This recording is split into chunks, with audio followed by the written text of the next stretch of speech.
Então, vamos lá. Saímos, Baruch Hashem, todos inteiros, daquela última Mishnah, que ela fala sobre as mulheres. Eu achei que não ia sair inteiro, ainda bem que não foi ao vivo esse shiur, né? Então, foi um pouco mais seguro. Mas, Baruch Hashem, saímos todos inteiros. Então, vamos continuar agora. Já estamos na nossa terceira aula aqui do Pirkei Avot. E cada Mishnah é impressionante, cada ensinamento a gente vai vendo o quanto a gente pode melhorar ainda, o quanto a gente tem exemplos da Torá incríveis para a gente poder crescer cada vez mais. E principalmente agora que a gente tem uma ajuda espiritual para o nosso crescimento. Sempre a gente pode crescer, mas tem épocas que são mais propícias para o crescimento. Essa é uma época que, com certeza, é uma época que é muito mais fácil ter uma siata dishmaya, ter uma ajuda celestial muito maior para o nosso crescimento espiritual. Então, vamos lá na Mishnah Vav. A Mishnah fala o seguinte: Yoshua ben Prahia venataya arbeli kiblu mehem. Então, a gente comentou na aula passada sobre esse conceito de todos esses nomes, né, que estão sendo trazidos, em geral, quando traz o nome, né, de dois Rabanim e que receberam dos Rabanim anteriores, sempre um deles é o Nassi, ele é o líder do povo judeu daquela época, e o outro é o Av Beidin, era o chefe do Beidin da época. Então, isso também para dar um pouco mais de seriedade nesse material que a gente está estudando. Não são qualquer rabinos que estão ensinando, eram os melhores, os que estavam no topo espiritual de cada uma dessas gerações. Então, o Yoshua ben Prahia e o Nitai Arbeli, assim eles ensinavam. Yoshua ben Prahia Omer, Asele Harav, essa é a aula Mina Shamayim, não foi pensada, mas é a aula que a gente tem que ter antes de Shavuot. Faça para você um Rav. Então, aqui tem um ensinamento muito profundo e que tem muito para a gente refletir sobre isso agora que a gente está chegando no Kabbalat Torah, no nosso recebimento da Torá no Har Sinai. Só para a gente terminar a Mishnah e depois a gente volta explicando cada um dos pedaços dela. Então, Asele Harav, faça para você um Rav, o Knele HaHaver, e adquira para você um amigo. Isso é uma Mishnah que a gente muitas vezes fala sobre ela nas nossas aulas. Vehevei dan et kol ha'adam lekav zchut.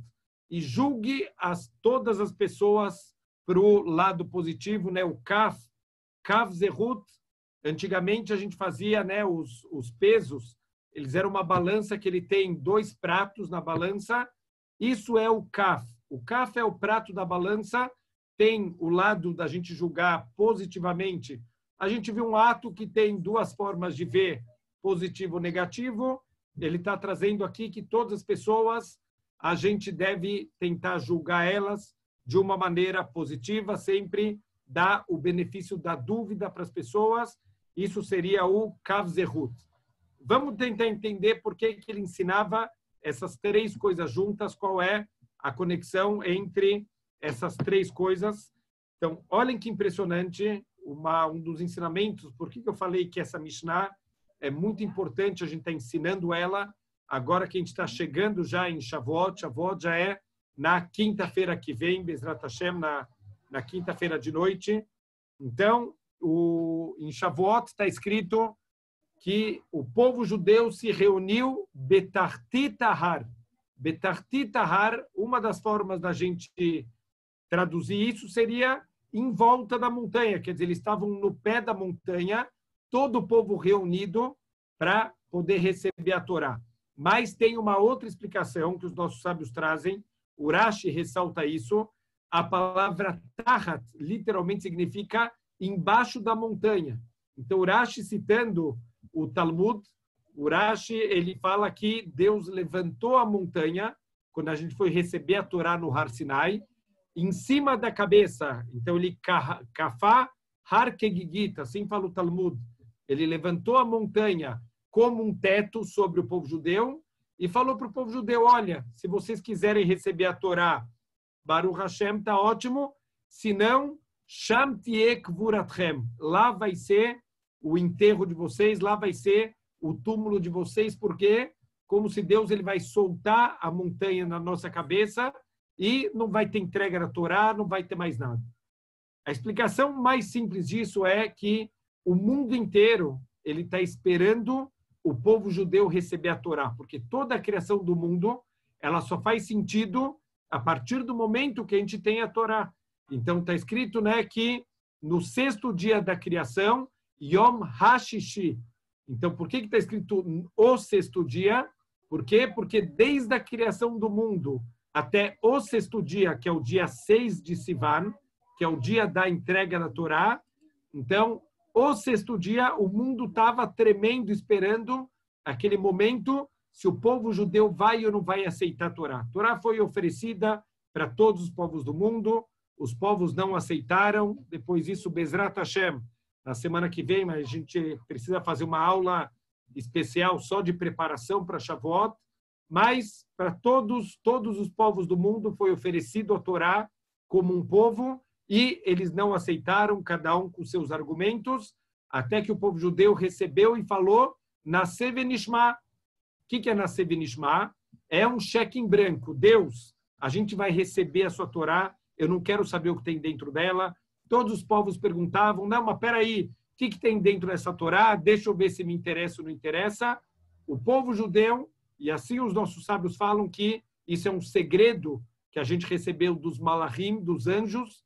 O povo judeu falou, Naseh Venishma, a gente não quer saber o que tem dentro, se é Hashem que está dando, a gente vai confiar e a gente vai cumprir essa Torá. Do jeito que o que tiver lá dentro, isso significa um cheque em branco. Agora, esse ensinamento no Talmud que o Urashi está trazendo, por que Deus ele levantou a Torá, o Har Sinai, e ameaçou a gente, ou vocês recebem a Torá, ou lá vai ser a sepultura de vocês. O que quer dizer isso? A gente já aceitou a Torá, a gente já deu uma declaração de amor, Naseh Venishma, Deus, o que tiver na sua Torá, a gente recebe com alegria, mas não, Deus ainda levantou a montanha e colocou na nossa cabeça. Então, o que quer dizer isso? Eu escutei uma explicação muito bonita, que existem, na verdade, duas Torot. Existe a Torá Shebirtav e a Torá Shebeal Pé, a Torá escrita e a Torá oral. O que está escrito na Torá escrita? E disse Deus para Moshe, tudo está escrito em nome de Deus. Deus está ensinando tudo na Torá escrita. Mas se a gente pegar a Torá oral, se a gente pegar, por exemplo, a Gemara, se a gente pegar a Mishnah, a Gemara, né, todo o Talmud, quem que está ensinando? Omar Rabi Akiva, Omar Rabi Meir, Omar Abaye, Omar Ove, os nossos Rahamim ensinaram. Então, olha o que os nossos sábios falam, que incrível, que o povo judeu recebeu a Torá escrita, falou, a Torá escrita, Hashem, é você que está ensinando, Naseh Venishma, a gente aceita, a gente dá um cheque em branco, a gente quer a tua Torá, mas a Torá oral, o ensinamento dos nossos sábios, isso a gente não quer. Por quê? Porque os sábios podem errar, são seres humanos, são falíveis, a gente não quer. A gente só quer a Torá escrita, a gente não quer a Torá oral. Hashem levantou o Har Sinai e falou, ou vocês recebem a Torá oral, ou lá vai ser a sepultura de vocês. O que quer dizer lá? Qualquer geração da história do povo judeu. Quando a gente não quis aceitar os ensinamentos dos nossos sábios, quando a gente não quis aceitar a nossa Torá oral, infelizmente começaram desgraças, começaram, por exemplo, a história de Purim. Aonde começou todo o problema de Purim? Quando veio Mordecai, que era o grande da geração, e o Mordecai falou para o povo, falou, olha, vocês não podem ir na festa do Ahasverosh, porque não é para o povo judeu participar disso. Tem todos os motivos, isso a gente estudou na época da festa de Purim, mas o povo não escutou. E o que aconteceu logo depois que o povo judeu participou da festa? O que está escrito? Que Aman subiu no poder. Então, quando o povo judeu se afasta dos ensinamentos dos sábios de cada geração, lá começa a sepultura do povo judeu, lá o povo judeu começa a se perder. A mesma coisa em todos os movimentos reformistas que a gente tem dentro do judaísmo. A primeira coisa que os movimentos reformistas eles tentam fazer é quebrar a transmissão oral, é quebrar os ensinamentos dos nossos sábios, e lá começa, infelizmente, a destruição do judaísmo e os desvios da nossa Torá. Então, a gente tem que saber que para receber a Torá de verdade, não é suficiente só a Torá escrita, a gente também precisa da Torá oral, e isso, em especial, isso vai acontecer na forma da gente aceitar o que os nossos grandes sábios, né, os grandes sábios da geração, eles têm para ensinar para a gente. Muitas vezes, eu vou dar um exemplo, a gente usa sempre esse exemplo, mas, infelizmente, as coisas que estão na cabeça, dificilmente a gente consegue levá-las para o coração. Os grandes sábios da geração, eles estão muito orientando as pessoas a serem cuidadosas com o celular. Eu acabei de receber esses dias uma carta em nome do Rav Chaim Kanievski Shlita, talvez o considerado hoje em dia o Gadolador, o maior da nossa geração, e ele fala que, sem sombra de dúvidas, se Deus está dando uma gzerá como essa, um decreto tão duro como esse, que Deus literalmente expulsou a gente do Beit HaKnesset. Todos os Batei Knessiotas, nossas sinagogas, elas estão fechadas, está todo mundo rezando em casa, significa, espiritualmente, a gente foi expulso das sinagogas. Então, se a gente foi expulso da sinagoga, é porque alguma coisa dentro da sinagoga a gente não está fazendo direito.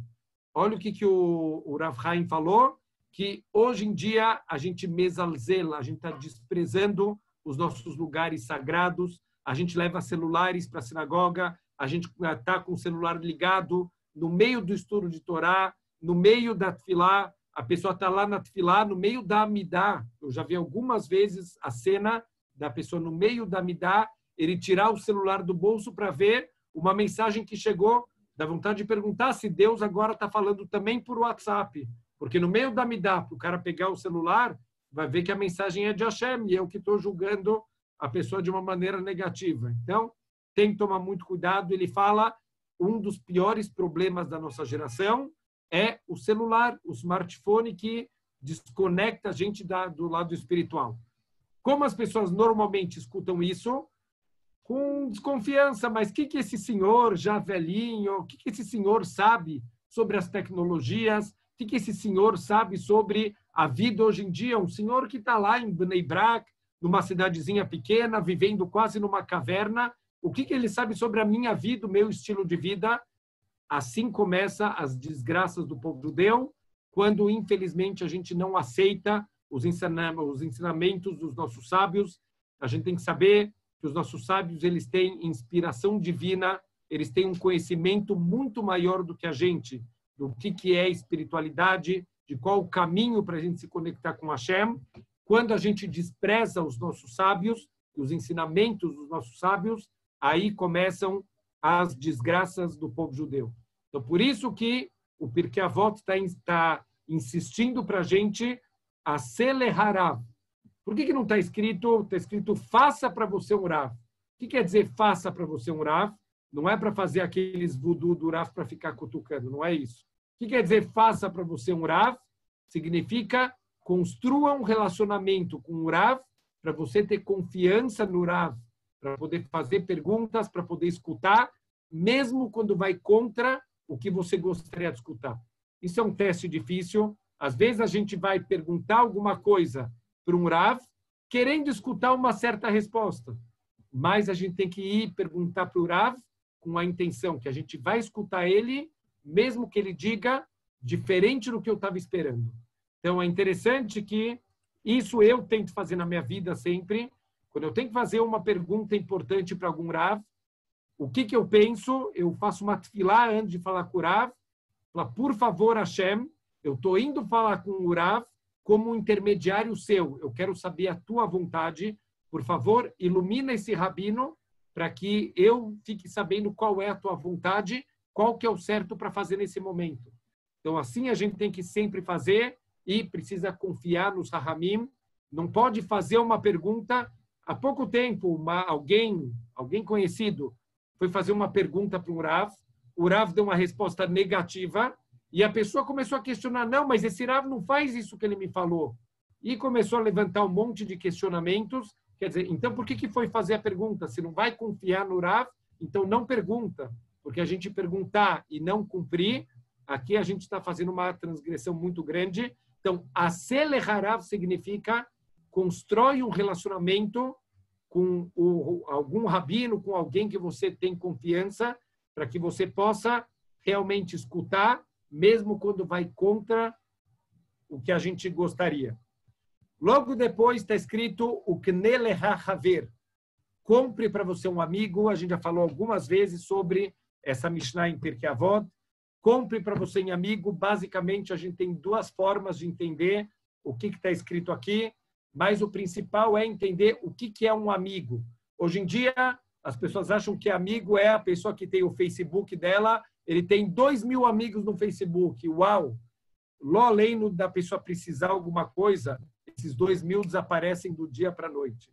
Amigo é aquela pessoa que está lá, que está sempre com você, que quando você precisar, essa pessoa, ela vai te ajudar, ela vai te acompanhar. É aquele que, na festa, ele é o último a sair porque ele vai ficar para te ajudar. Esses são os amigos de verdade. Mas o principal amigo de verdade é aquele que sabe chamar a tua atenção. Por quê? Porque tem aqueles amigos que gostam só de falar bem e gostam só de estar numa boa com todo mundo. Esse não é o amigo que a Torá está falando. Isso é um colega, isso é legal encontrar numa festa, mas amigo de verdade é aquele que, quando você faz uma coisa errada, ele vai te chamar a atenção. Por quê? Porque ele gosta tanto de você, ele se importa tanto com você, que ele quer o teu bem. E querer o bem dos outros, muitas vezes, implica da gente chamar a atenção quando a pessoa está fazendo uma coisa errada. Quanto vale ter um amigo como esse?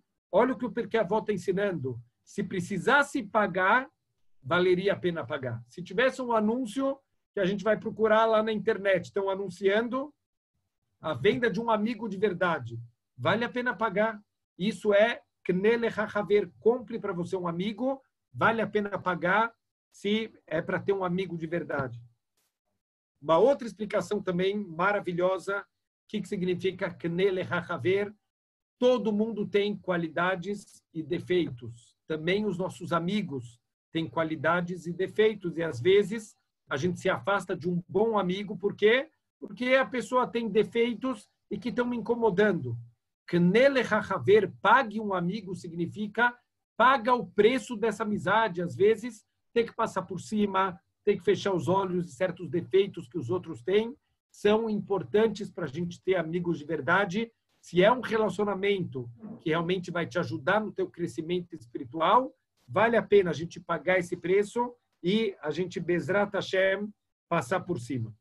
E agora, olha que interessante, por que a Torá, o Pirkei Avot juntou o faça para você um rabino com adquira para você um amigo.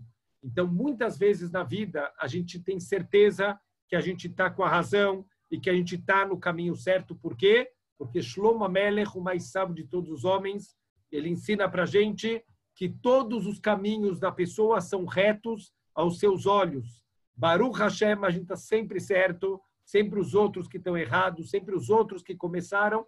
A gente, Baruch Hashem, está sempre certo. Por isso que a gente precisa alguém de fora, ou um Rav, ou um amigo, para chamar nossa atenção, para a gente poder se aconselhar, porque a pessoa não tem os nossos interesses. A gente está sempre subornado, essa é a verdade, pelas vontades. A gente precisa de alguém de fora que não tem esse suborno que a gente tem para poder encaminhar realmente as coisas da maneira correta e saber sempre o que é certo, quer dizer, ter o equilíbrio de fazer sempre a coisa da maneira correta. E é isso o terceiro ensinamento dessa Mishnah. E julgue toda a pessoa para o lado positivo. Então, por quê? Porque a gente tem que ter esse equilíbrio, julgar não só as pessoas, mas também as situações, sempre de uma forma equilibrada. Mas aqui, especificamente, o Pirkei Avot está dando um dos ensinamentos mais importantes da nossa vida, e eu tenho certeza que é uma das áreas onde a gente mais tropeça também na vida, que é julgar as pessoas de uma maneira negativa. Significa que quando a gente faz uma coisa errada, a gente gostaria sempre que todo mundo vai entender, todo mundo vai ser compreensivo, todo mundo vai se colocar no meu lugar, mas quando é com os outros, a gente faz o contrário. Então, por exemplo, a gente pegou um trânsito e chegou um pouquinho atrasado numa reunião. O que a gente espera? Que todo mundo vai ser compreensivo, que o trânsito estava ruim, que o elevador demorou um pouco mais, mas quando acontece com os outros, uau, Deus me livre, a gente já pensa como essa pessoa é negligente, como essa pessoa é irresponsável, julga as pessoas pro lado positivo. Da mesma maneira que a gente gosta de ser julgado de uma maneira positiva, então também os outros a gente tem que julgar de maneira positiva. Mas vamos prestar atenção, os Rahamim usaram aqui nessa Mishnah a linguagem espetacular. Prestem atenção como está escrito: Vehevei dan et kol ha'adam. Julgue todo o homem lekav zhut. Por que todo o homem? Deveria estar escrito de acordo com o Lashon HaKodesh, Vehevei dan kol adam lekav zhut. Todo homem, toda pessoa de um lado positivo, não toda a pessoa. Por que foi acrescentado esse rei a mais? Os nossos sábios explicam que sempre a gente precisa julgar toda a situação. Então, tem um ditado que fala: nunca julga uma pessoa até você estar na situação dela. O que quer dizer esse ensinamento? Pshata Pashuta. A explicação mais simples é: você não sabe tudo que está envolvido na vida da pessoa, não sai julgando ela. Mas eu escutei essa semana uma explicação mais profunda: não julga a pessoa, nunca julga uma pessoa até estar na situação dela. Significa nunca julga ninguém, porque você nunca vai estar na situação igual, com todas as condições, com todos os detalhes. Então, quem é a gente para julgar os outros? A gente não sabe o que cada um passou na vida. Eu vou contar uma história do Talmud, eu escutei do Rav Cícero. Ele traz uma passagem do Talmud, uma passagem, óbvio, que sem explicações, é impossível entender. O Rabi Elazar, filho do Rav Shimon Bar Yochai, aquele que passou 13 anos na caverna, estudando, pai e filho, saíram 2 anjos daquela caverna. Olha o que o Talmud ensina para a gente, que um dia o Rabi Elazar, ele viu uma pessoa na rua, e ele olhou para aquela pessoa e falou: uau, que pessoa feia, nunca vi uma pessoa tão feia que nem essa pessoa. E ele não aguentou, ele falou para a pessoa, ele falou: olha, você é muito feio, as pessoas da tua cidade são tão feios quanto você. E esse homem, ele ficou tão ofendido que ele virou para o Rabi Elazar, ele falou: olha, eu não sei se as pessoas da minha cidade são tão feios quanto eu. Mas uma coisa eu sei, se você tem reclamações da minha feiura, vai falar com aquele que me criou. Por que você está reclamando comigo? Vai reclamar com o Criador que me fez dessa maneira. Então, falou que o Rabi Elazar, quando ele escutou essas palavras, ele ficou mal. Ele entendeu, ele viu o erro que ele fez, e ele falou que ele foi seguindo esse homem até que ele chegou na cidade dele, implorando: por favor, me perdoa, e esse homem não queria perdoar, e aí as pessoas da cidade foram intervir para que ele pudesse perdoar, mas esse homem, ele falou que não tenham muitos como esse Rabi Elazar que olham as pessoas dessa maneira. Não dá para entender sem explicações. Óbvio que é impossível entender o que o Talmud está explicando. Alguém que passou 13 anos na caverna estudando Torá, não pode ser que ele virou para uma outra pessoa e falou: como você é feio. Quer dizer, a pessoa que não se importa de estar denegrindo os outros. Óbvio que não é essa a explicação. Então, os nossos sábios falam que, na verdade, o que ele viu naquele homem não era uma feiura física, não é um lado físico. Ele viu um lado espiritual negativo. Era alguém que não estudava a Torá, que não cumpria a mitzvot. Então ele olhou e falou: gente, mas que pessoa feia espiritualmente. E o que ele perguntou? Será que as pessoas da tua cidade são tão feias assim? Talvez ainda tenha uma forma de te julgar para o bem, que é falar que talvez as pessoas da tua cidade também são pessoas que não estão no caminho da Torá. O que esse homem respondeu? Ele falou: não sei as pessoas da minha cidade, mas vai reclamar com o Criador do mundo. Quem era esse homem? Olha o que os nossos sábios falam. Esse homem era ninguém mais, ninguém menos do que o Eliyahu Hanavi. O Eliyahu Hanavi era esse homem feio que apareceu como alguém feio, para dar uma grande lição para o Rabi Elazar. Qual é a lição? Você acha que eu sou feio? Você está julgando os meus atos de acordo com os teus parâmetros. Mas vai perguntar para o Criador do mundo, vai reclamar com ele. E eu te digo mais, olha só o que os sábios falam. Eu te digo mais, falou Eliyahu Navi para ele. Se você tivesse sido criado como eu, você com certeza nem no meu nível você teria chegado.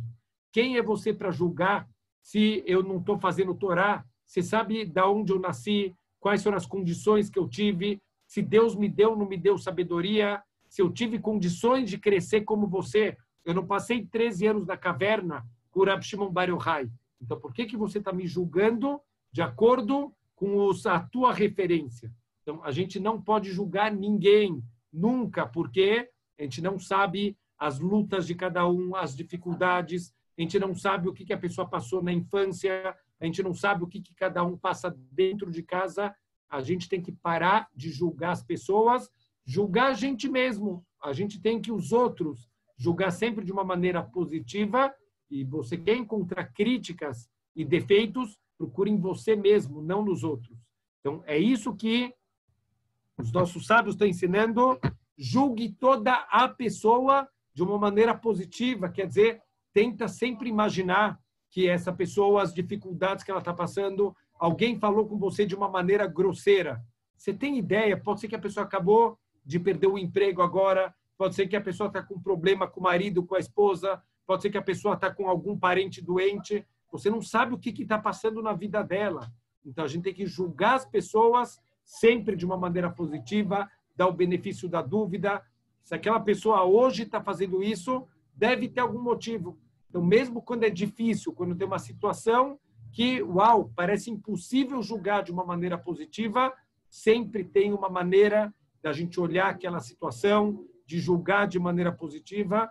Então, Bezrat Hashem, isso é um trabalho que não é fácil, mas se a gente não começar a mudar a forma que a gente vê as coisas, a forma que a gente vê as pessoas, dificilmente a gente vai conseguir vencer esse teste e realmente conseguir julgar as pessoas de uma maneira positiva. Isso foi a Mishnah Vav. A gente falou sobre um bom amigo, alguém que vai ajudar a gente, alguém que vai trazer a gente para o bom caminho. Olha o que fala a próxima Mishnah. Nitaya arbeli omer, arrek mishachenra. Se afaste de um mau vizinho, ve'al titchaber larashá, e não se conecte com um rachá, ve'al titayesh minapuranut, e não desista da punição. O que quer dizer isso? Então, olha que interessante o quanto os dois Rahamim, um era o Av Beidin, o outro era o Nasi. Olha como as duas coisas vão estar conectadas, os dois ensinamentos deles. O que significa se afaste de um mau vizinho? Então, a maioria das coisas que a gente aprende na vida, a gente aprende das pessoas que estão em volta da gente.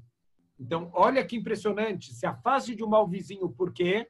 Porque se você tiver pessoas em volta, o mau vizinho não necessariamente vai ser um vizinho fisicamente falando. Também o que a gente já falou nas aulas, o que você abre na tua casa, o que você, por exemplo, a gente abre para notícias, para televisão, para programas, que, infelizmente, isso também é um mau vizinho. Isso vai ensinando a gente a se comportar de uma maneira negativa, isso vai ensinando a gente a não acreditar na justiça. O tempo inteiro a gente está vendo notícias, esse está roubando, e esse está desviando, e esse está fazendo não sei o quê. Acaba virando normal. E a gente acha que é normal, já que todo mundo faz isso, também eu vou fazer. Não existe nenhuma permissão da gente fazer uma coisa errada, porque todo mundo faz errado. Então, se afasta de um mau vizinho. Por quê? Porque se a gente estiver perto de um mau vizinho, a gente vai acabar aprendendo com ele. Olhem que impressionante. Na aula de Parashat Shavua, a gente falou sobre a posição onde cada tribo ela estava, quando eles paravam no deserto para acampar, aonde cada tribo acampava. E a gente trouxe um exemplo do Issachar e Zvulun, olha, dois vizinhos, e que eles conseguiram fazer uma boa parceria. Um estudava a Torá e outro trabalhava e sustentava aquele que estudava a Torá e eles dividiam o mérito. Quer dizer, ter um bom vizinho, uau, olha que bom. Agora, olha que interessante, a tribo de Reuven, eles estavam vizinhos da tribo de Levi. Então, o que acontece? O Korah acabou se juntou, Korah, que é da tribo de Levi, acabou se associando com o Datan e o Aviran, que eram da tribo de Reuven, para começar a rebelião contra Moshe Rabbeinu. Então, aqui é o contrário. Se você está perto de um mau vizinho, você vai acabar recebendo influências negativas. E ele fala, Ve'al titchaber larashai, não se conecta, não se junta com o rachá. Porque ele traz um exemplo aqui, Mashal lemada vardomé, com que isso se compara? Você se unir a um rachá, se compara uma pessoa que entra num curtume, um lugar onde se curte couro. Pessoalmente, nunca entrei num curtume, mas eu entendo que é um lugar que tem um cheiro muito ruim, né? Onde estão tratando peles, onde estão, né, curtindo o couro dos animais, deve ter um cheiro muito forte. Então, ele fala que mesmo que você não compre nada, você vai sair com a tua roupa cheirando mal. Assim é a influência das pessoas ruins. Se você se conectar com uma pessoa ruim, você vai acabar aprendendo com os maus atos dele e vai acabar se acostumando com isso. Então, o Hafetz Haim, ele fala nas alahot de Shmirat Lashon, do cuidado com a fala, se você sabe que tem um grupo de pessoas que são balei Lashonará, que falam muito Lashonará, que não se controlam, não chega perto deles, porque se você chegar perto deles, você vai acabar escutando. Se você escutar, você vai acabar sentando com eles, e se você sentar com eles, você vai acabar falando Lashonará. Aonde começa toda a história, nem vai perto, se afasta de pessoas ruins, porque você vai acabar recebendo coisas negativas dele. Ele traz aqui um outro motivo, que ele fala, quando vier o castigo, oi lerachá, oi leshreinó. Coitado do rachá, que vai receber, coitado não, pobre do rachá, que vai agora receber o castigo que ele merece, oi leshreinó, e também o vizinho que tiver com ele, quem tiver com o rachá, vai tomar também o castigo junto com ele. Peraí, mas cadê a justiça? O rachá que está fazendo coisa ruim, já só porque eu estou junto com ele, então eu também vou receber? Uma maneira de entender é que não só quem faz os maus atos, quem é conivente com os maus atos, também está fazendo uma verá. Se você está se associando com o rachá, significa você está assinando embaixo os atos dele. Então, de novo, voltando no assunto do Lashonará. O Lashonará é pior, aquele que escuta Lashonará, do que quem fala Lashonará. Por quê? Porque aquele que fala Lashonará, a pessoa só fala se ele tiver público. Então, é pior aquele que escuta, porque ele está dando palco para a pessoa falar Lashonará. Você está assinando embaixo para a pessoa fazer uma verá. Se a gente tivesse a força, quando alguém vai falar Lashonará, a gente fala, olha, desculpa, se é para falar uma coisa negativa de alguém, eu prefiro não escutar, não ia ter o Lashonará. Só acontece essa maledicência, falar mal dos outros, porque a gente deu força para o outro falar, a gente deu ouvidos para ele. Então, de certa maneira, aquele que escuta é ainda pior do que aquele que fala o Lashonará. Então, a gente tem que saber, a gente não pode apoiar os Rechaim, e se a gente sabe que alguém anda num caminho ruim, mesmo que essa pessoa seja uma pessoa de sucesso, mesmo que essa pessoa pareça que tudo dá certo na vida dela, a gente tem que estar longe desse tipo de pessoa para não parecer que eu estou apoiando o que a pessoa está fazendo, está falando. O Hafetz Haim fala, muitas vezes, nem balançar a cabeça. Você não pode concordar de jeito nenhum quando alguém está fazendo uma coisa errada. Ah, mas vão me olhar torto, vão achar que eu sou um nerd, que tá na moda o nerd, né? O nerd é o cara que não quer participar das coisas bacanas. É melhor ser, olha o que os nossos sábios falam, é melhor ser a vida inteira visto como um tonto aqui embaixo do que um segundo ser visto como urachá por Hashem. Então é melhor a gente ser tonto aqui e não Hashem olhar a gente como um urachá, nem que seja por um segundo. Então, não vai sentar com pessoas ruins. Por quê? Porque isso vai te contaminar. E quando o urachá, ele recebeu o castigo dele, vai no urachá e vai em quem tiver do lado dele também. Olha o que a gente aprende de Lot, por exemplo. Lot, ele foi viver na cidade de Sodom.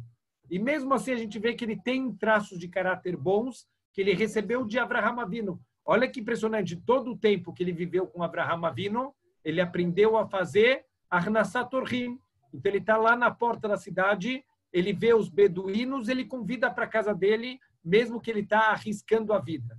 Mas de repente as pessoas da cidade chegam na porta dele e falam, olha, a gente veio aqui, a gente quer ver quem são esses convidados. O que quer dizer a gente quer ver? A gente quer fazer mal para eles. O que o Lot responde? Não, não, Deus me livre, não encosta nos meus convidados. Se vocês quiserem, pode pegar minhas filhas. Como assim? Pode pegar minhas filhas? A gente vê que quando você está num lugar de pessoas ruins, então a gente também vai absorvendo um lado negativo, e mesmo Lot, que ainda tem alguma coisa boa que sobrou de Avraham Avinu, também ele se perdeu completamente o que é fazer uma bondade verdadeira. E a grande pergunta aqui é, por que alguém se conectaria com o Urachá? Se você sabe que a pessoa é um Urachá, por que você vai querer se conectar com ele?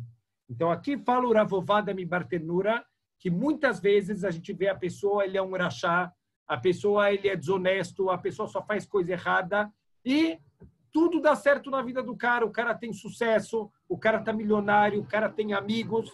Quer saber? Eu vou me juntar com ele porque parece que tudo dá certo na vida dele. Então, quem sabe eu me juntando com ele, eu também vou receber um pouquinho de coisas boas. Olha como termina o ensinamento.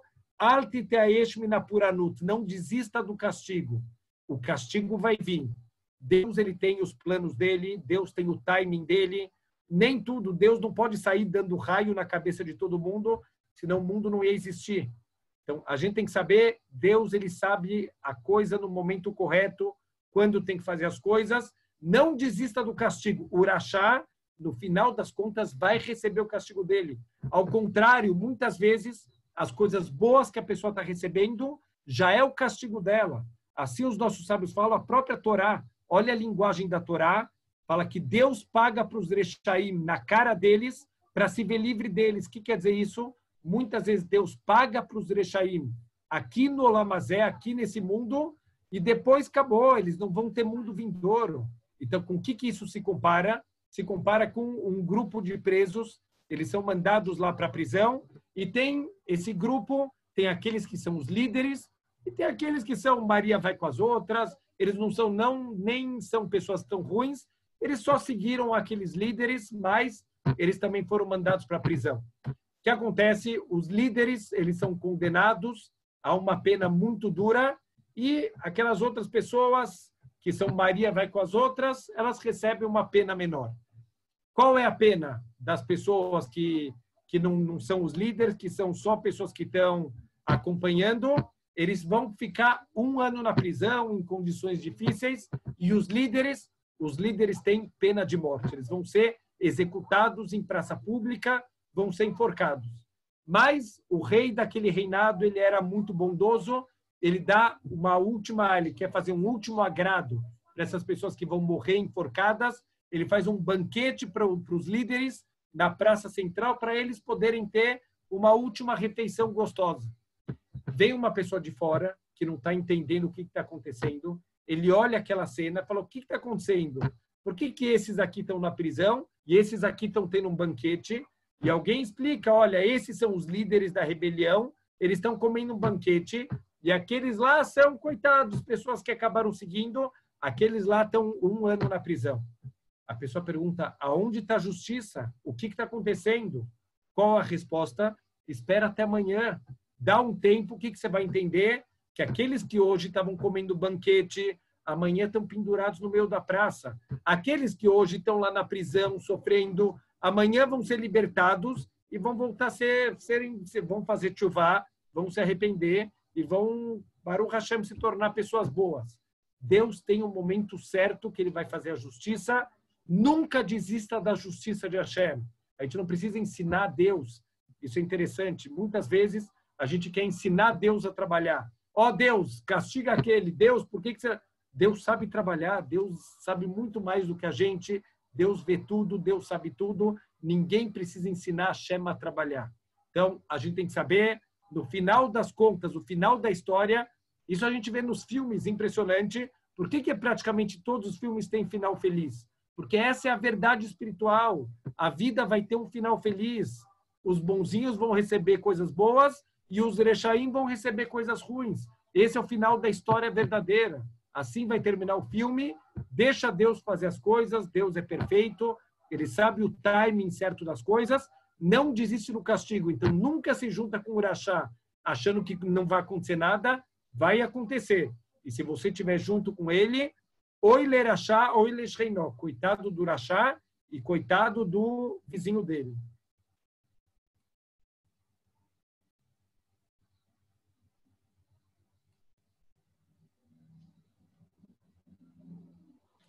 Só respondendo aqui, tem algumas perguntas que me fizeram, esquecido.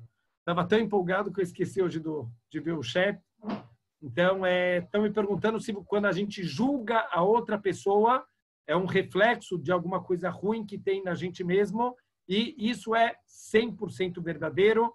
O Talmud fala para a gente, cola posel bemumó posel. Todo defeito que você enxerga nos outros, isso é um defeito que tem dentro de você mesmo. Significa, toda vez que alguma coisa está me incomodando, significa que, de alguma maneira, eu também preciso consertar dentro de mim esse traço de caráter, essa atitude. Então, isso vale, isso é 100%. E por que Deus fez esse sistema? Porque, como a gente falou, é muito difícil. Todos os caminhos da pessoa são retos aos seus olhos. Em mim, eu não consigo enxergar defeitos. Mas no outro, moleza, é muito fácil. Então, como a gente pode usar isso de uma maneira positiva? Enxerga os defeitos do outro, mas não para julgar o outro, para você usar isso para a tua própria vida.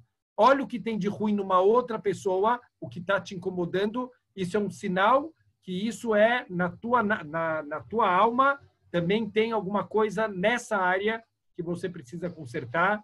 Então, procede 100% essa informação. A pergunta se inveja também é um tipo de julgamento dos outros, da gente perguntar por que o outro tem tudo de forma fácil e eu não, ou se é só um sentimento. Então, o ponto é assim, a verdade é que quando a gente está invejando, um dos pontos é a gente estar, de certa maneira, questionando Deus. Talvez é uma das piores formas de julgamento. Eu estou julgando Deus nesse momento, não julgando a outra pessoa. Deus, por que ele tem e eu não tenho? Significa, Deus errou a mira. Se aquele cara ganhou uma Ferrari e eu não ganhei, certeza que Deus errou a mira, porque quem merecia era eu. Eu estou julgando Deus, estou julgando os atos dele. Deus, de novo, é perfeito, é completo, ele sabe tudo. Então, quando a gente tem inveja de uma pessoa, de certa maneira, a gente está criticando Deus. Por que Deus fez dessa maneira? Tem que saber, tudo que Deus faz é perfeito, não tem que ter inveja de ninguém. Eis eu ashir a samer bechelko. Quem é a pessoa rica de verdade, que está feliz com o que ele tem? Ele sabe que ele tem tudo o que ele precisa. Discussão do Yaakov com o Esav. O Yaakov mandou presentes para o Esav. O Esav falou, Yaakov, não precisa, eu tenho muito. O Yaakov respondeu, eu também não preciso, eu tenho tudo. Como alguém pode ter tudo? A resposta é, eu tenho tudo que eu preciso. O Yaakov, ele vive como ele tem tudo que ele precisa na vida, ele não precisa de mais nada. Então, Baruch Hashem, esse é o rico de verdade. Se a gente conseguir olhar sempre o que a gente tem, Deus mandou exatamente o que eu preciso. Deus não falta nada para ele entender o que cada um precisa. Se ele não me mandou, é porque para o meu objetivo no mundo, eu não preciso disso. Então, a inveja é uma forma de julgar Deus. E isso realmente é uma coisa muito grave. Não é só um sentimento, é óbvio, é um traço de caráter. Também a inveja, mas que é uma coisa muito negativa. A gente tem que tentar arrancar de todas as maneiras. Alguém me escreveu que essa aula é uma pancada, não é a intenção. A intenção é dar pancada em mim mesmo. Eu sempre falo isso e eu sou muito sincero. Bezrat Hashem, que as minhas palavras entrem no meu ouvido e eu consiga mudar. Se mais alguém conseguir mudar, Bezrat Hashem, vou ficar muito feliz, mas a ideia é que Bezrat Hashem, eu receba a pancada na cara e eu tome vergonha na cara e consiga me melhorar e Bezrat Hashem consiga crescer espiritualmente. Então, vamos lá. Próxima Mishnah fala o seguinte: Yehuda ben Tabai, Beshimon ben Shetach Kiblu Mehem. De novo, mais uma dupla de Rabanim, que aqui um é o Av Beidin e um é o Nasi.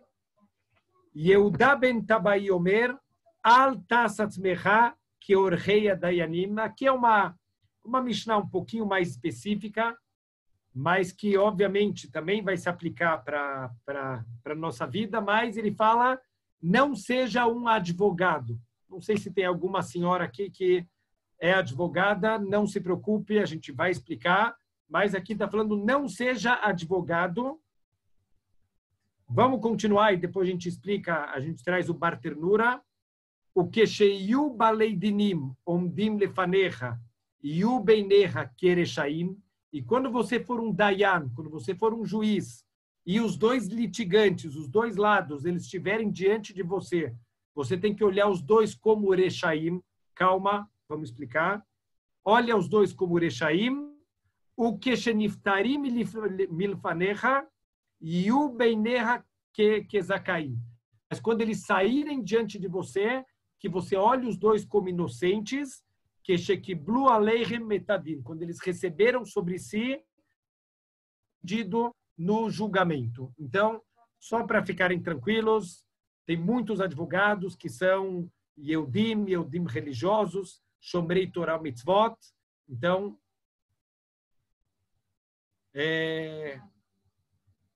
a relação dos Rabanim, não entendi a pergunta.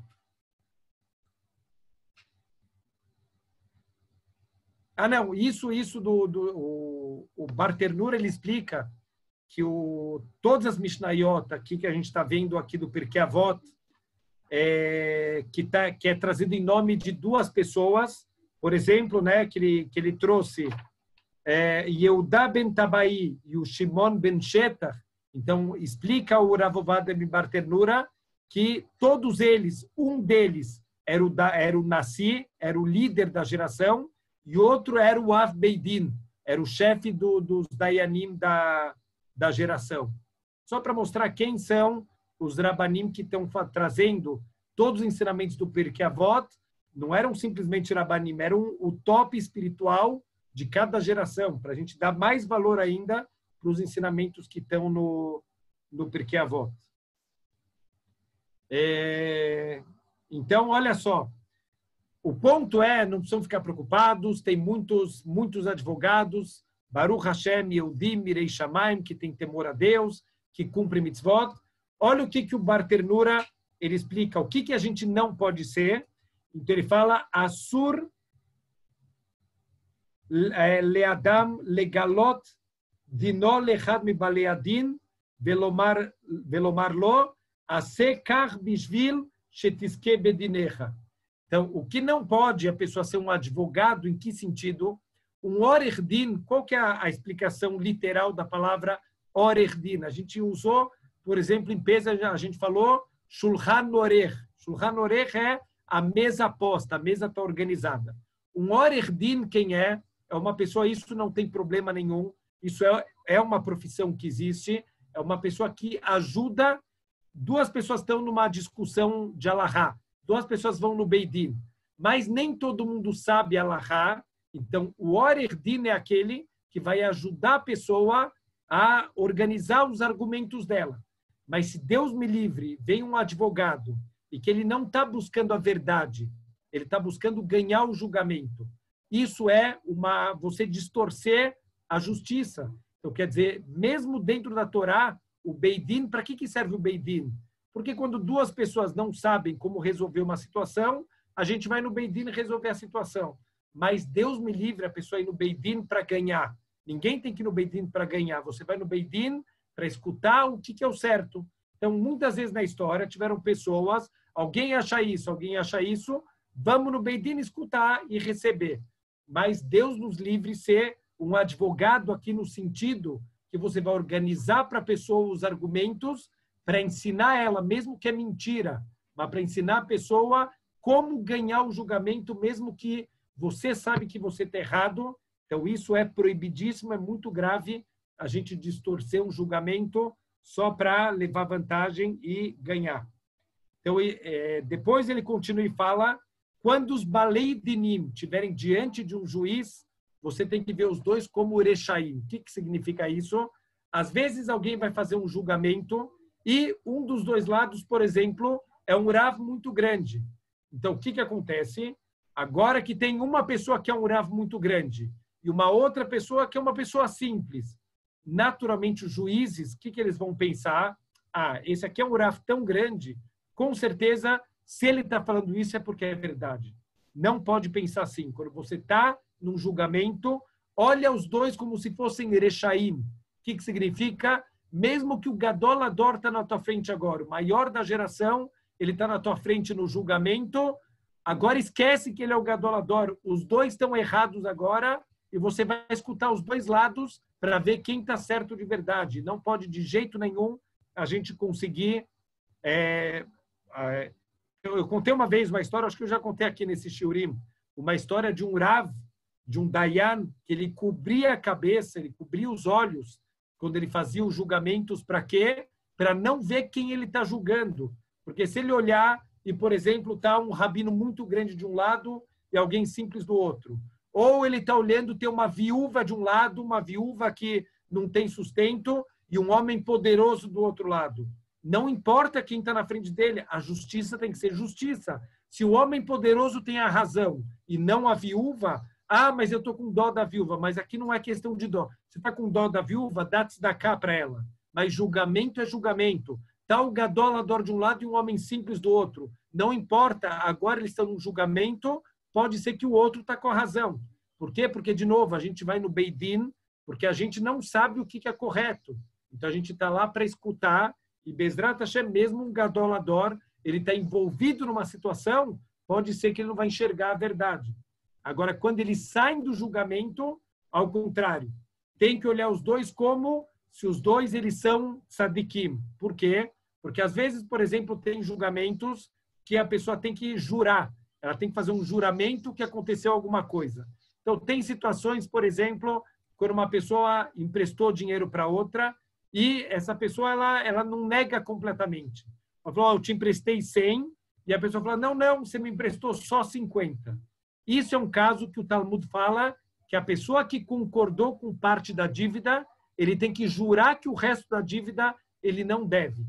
Então, se essa pessoa chegou no julgamento, ele falou que só deve 50 e jurou sobre os outros 50, acabou. Você não pode ficar pensando, esse cara jurou, mas será que ele jurou verdade? Talvez ele não jurou verdade. Quando os dois saem do julgamento, você olha os dois como tzadikim, não pode ficar suspeitando ou desconfiando da pessoa, ou mesmo que a pessoa ela ganhou o julgamento por causa dos argumentos dela.